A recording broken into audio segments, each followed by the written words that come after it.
Welcome to Section 420, Talkin Yankees, the podcast. Well, Aaron Judge's return, yay we, turns out to be a dud. The Yankees drop a tough weekend series in Baltimore, lose 2 games out of 3, and again, stay there in last place in the AL East. And this is just with the trade deadline around the corner. But with the team kind of floundering like this, you don't really get a sense that Cashman is going to do any big, major moves to bring anyone here that's going to turn this around. And frankly, I don't know who could come in here and really get this team jump-started. But nevertheless, at least good to see Judge healthy and happy and at least hitting a home run there. So get into the series, but before we do, make sure you subscribe to the podcast, Section 420 Talkin Yankees. Wherever you're seeing this, make sure you follow, like, subscribe, and get notified when new episodes come up. Again, wrap-ups after every series and other cool stuff exclusive for you podcast subscribers. So again, we're waiting for the big return of Aaron Judge. Again, been out since June, since that freak injury going through the wall there at Dodger Stadium. And, for really Judge, he didn't skip a beat. I guess to say, just looking at his performance overall, and I didn't play there in the final game, but the first 2 games was kind of like what you would expect from Judge.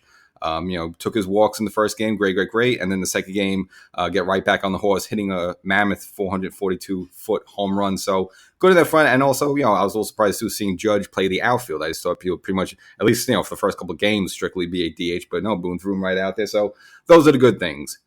The bad things is the rest of the team. And it's just a really 2 terrible losses for 2 totally different reasons. The first game, you got a wasted effort by Garrett Cole, who could be on possibly looking at an AL Cy Young Award, just the way he's pitched this season. And he's pretty much been the only consistent bright spot for the Yankees starting rotation the entire season. Unfortunately, the Yankees couldn't get him 1 run. So the Yankees dropped the first one of 1-0. As soon as it went to the 9th inning, if the Yankees didn't score at the top of the 9th, this game was over. We just seen it with this team. They just haven't been able to do like comebacks or extra inning wins. Like as soon as they go in the extra innings or as soon as they're at the bottom of the 9th, they're on the road, they're done. They just haven't had that magic this season where they could steal some wins on the road or steal some wins in extra innings. That this has not been this team this season.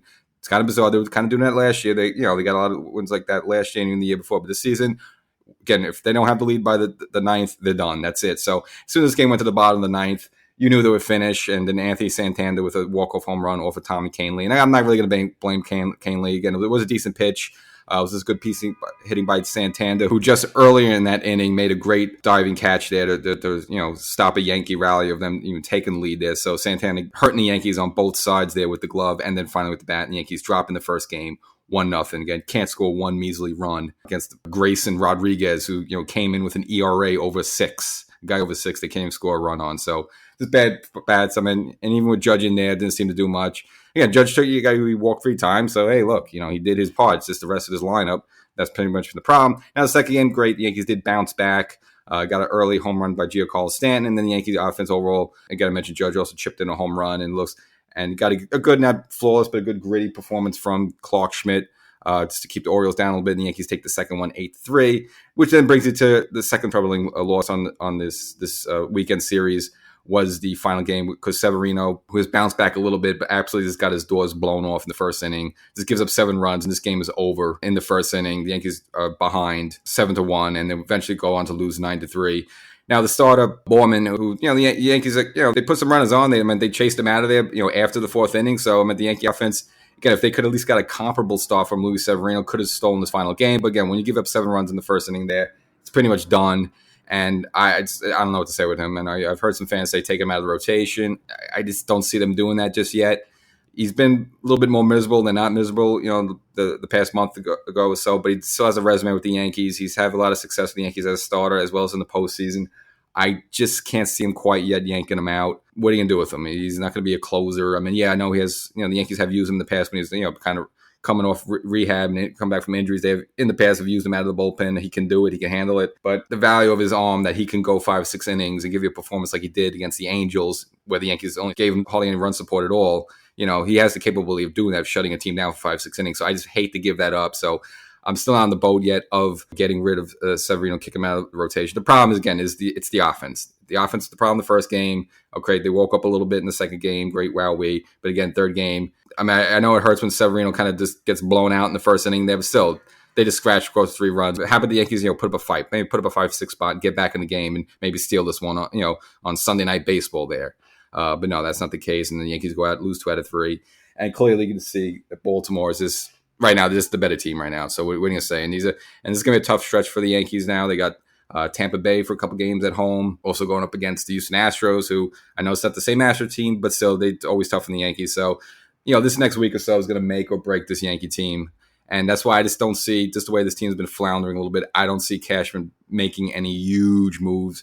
Again, maybe a little patchwork, maybe see a catcher, maybe a bullpen arm.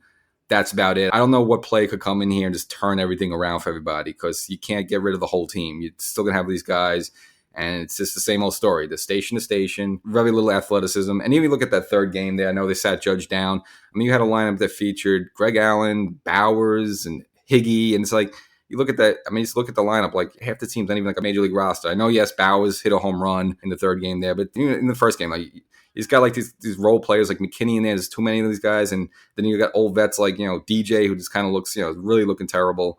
It's just a bad mix right now. So I don't know who or what Cashman could bring in here to turn that all around there. So do I expect a move? Yeah, but I just don't see anything monumental.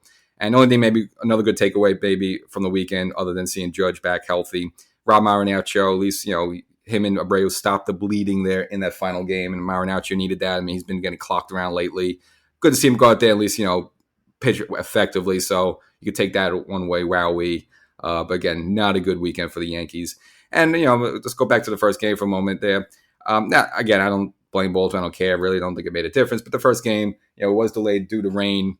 Now, they started the game almost like 10 o'clock. I mean, at that point, just go for the doubleheader the next game. It's the weekend. The next game was slatted for Saturday night, and they always do this in Baltimore because they want that gate. They always want the big gate there at night. I understand the evening there to make more money.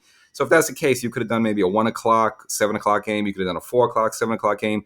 There's no reason to wait till 10 o'clock at night on Friday to start that game. Again, I don't think that had any difference to the Yankees not scoring any runs or not, but it's for the fans. I mean, you want them sitting around there for almost 2 hours before you start the game. So I thought that was very inconsiderate for the Baltimore. I just think they should have went for the doubleheader there on Saturday. Would have made a difference. I don't know, but I thought that was a bad move by them.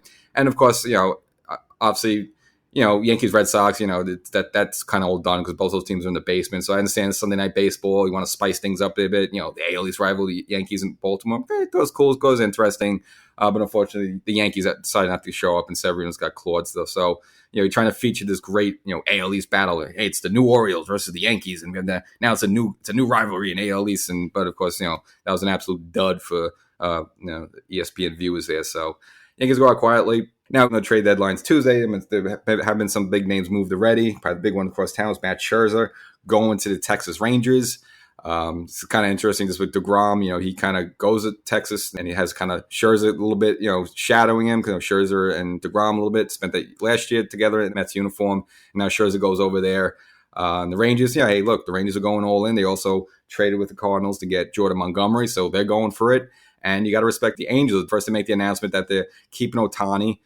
So everyone's kind of, even myself, is kind of scratching their head a little bit, which is like, okay, I mean, you're kind of in a wild card hunt, and you're probably not going to get Ohtani after this season, so you might as well go for it. Okay. I mean, they're kind of right there around the wild card, knocking on the door a little bit. But they made some moves with White Sox, and then bringing in CJ Cron from the Rockies, as well as Randall Gruchik, who the Yankees were possibly looking at for a left fielder, so now they're off the board. So, again, they're not going to come in the Yankee uniform. So, hey, look, Angels are going all in. They're going for it. Rangers are going for it. So, we'll see where the Yankees land there. But if you just look at this team right now, I just think Cashman looks at it and he says, look, he always has this thing. Do they deserve the right for me to make a move? I got to say, honestly, they don't deserve for him to make a move. Now, he will make a move. I don't think it's going to be big. But just look at this team right now. There's 5 games over 500. It's been a kind of a very mediocre season, very disappointing, very underwhelming. So I just think Cashman looks at this team. He says, look, we're in last place, 9 games back. I don't know what I could do to this team. I mean, again, they're still in the hunt for the wild card, so I don't think the Yankees will be sellers. I don't think they're going to pack it in and, to kind of do what the Mets are doing. I mean, the Mets got rid of David Robinson. They got rid of Scherzer. They'll probably, sell for 1 or 2 more other pieces. I don't think the Yankees are close to that, but I don't think the Yankees are going to go in big for this and say, okay, here's the team. Rendon's back. Judge is back. Let's throw us up against the wall and to see where it lands, and that's probably what's going to happen. And of course, the Yankees are pretty much, they can hit the wall and probably fall flat on the face. So that's the episode. We'll catch you. Tune in after the Rays series. Might check in earlier. We'll see if there's any major trade deadline moves. That's just kind of worth analyzing. But nevertheless, we'll catch you in a few.